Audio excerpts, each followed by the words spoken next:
We're starting things off with Pericles. I got him from the logging in on the day 3 from the sign up Greece event. And I always max the epics whenever we get them in the game. So max level, max stars. And for me, it's just satisfying.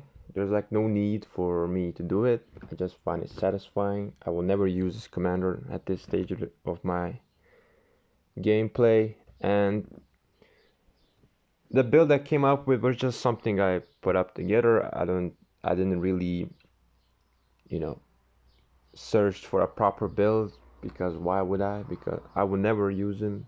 And I think the build I came up with was reasonable, like for a garrison or even like an open field mixture. But overall, Pericles is just okay. He's not very exciting in terms of commanders. His counterpart is a bit more exciting, but not by a long shot. And I still haven't unlocked him, as you will see, and I'm probably gonna take me on the last day just to get it from the daily login as well.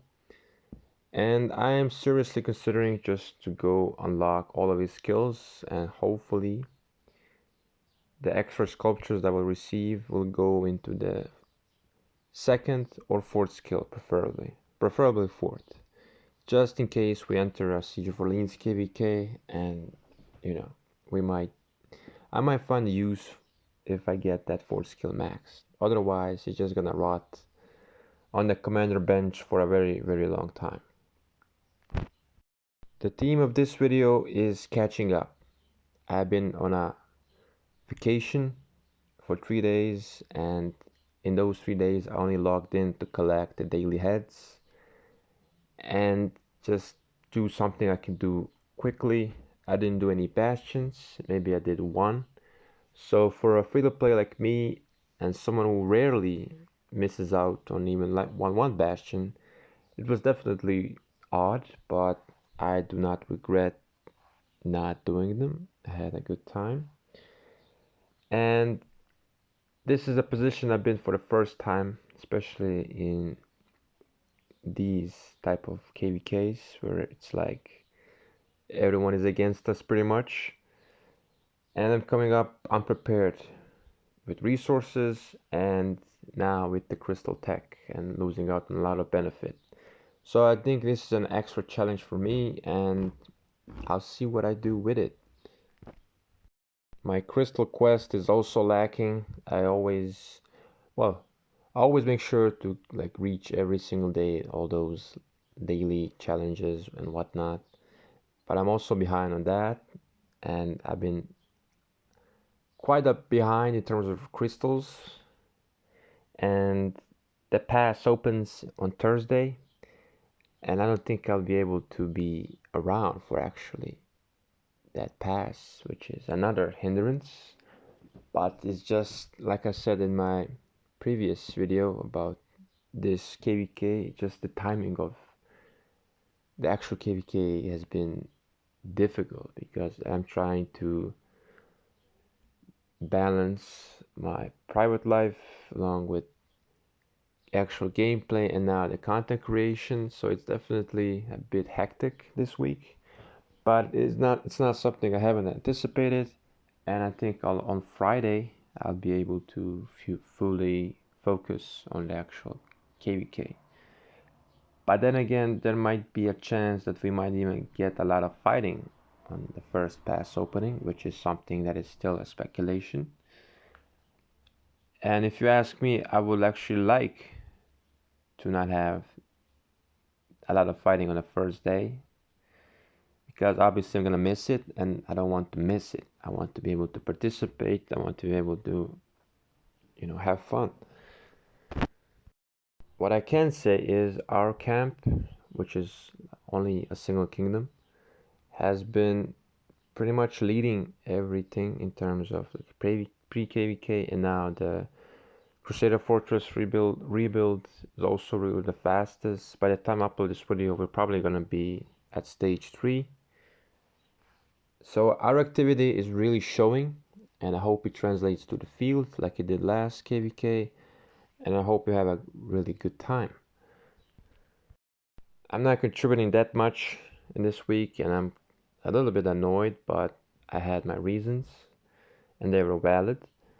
But the main goals I'm trying to do is kill as many barbarians as I can, destroy as many barbarian forts as I can, join as many builds as I can, and as you can see maybe later in the video, I've tried my luck with the transmutation stones, and it's been a bumpy road for me so far. Like, some show promise, like this one with the archer health, but overall the things I wanted to do have not been what I envisioned, but maybe I should have seen this coming. But overall, I did make improvements on my armaments, which I haven't done prior to the transmutation system, so I'm grateful for that. But the one thing I'm not grateful for is how expensive these stones are. This is week 2 since they've been added, and I literally, and I mean literally, dismantled all of my epics and elite armaments, and I'm already broke on those silver coins, so I can't even afford to buy them all weekly like I used to with the regular 160 coins needed to clean out the shop. Now I just try to dismantle everything so I can get the transmutation zones. And it's gonna be rough because all the good armaments I have right now require 3 transmutation stones at least, and getting them each week is gonna be a struggle. And I know we'll get them more from the login event, but I just need luck to hit me. I just need like once or twice and I'll be good. And I have a very good candidate for an inscription, maybe even hunter, but I don't want to use them in this KVK because I want to have the most benefit I can. So that is something I might do in the next video if I get lucky. Like I said, I'll try to make this a weekly series, which each week or close to, I want to make a video about my progress, so you can see how things go from week to week. I'll post fights maybe separately, but maybe I'll include them in the video. And I noticed there's a lot of, well, relatively more views in these kind of videos, and I'm happy for that because I found it to be more interesting, and it's just an easier way to interact with people and see what, and you can see what I'm doing and maybe apply to your gameplay, which is something I'm really aiming for. And if you guys like the video, and if you want more coverage, then like the video, subscribe, and I will see you in the next one.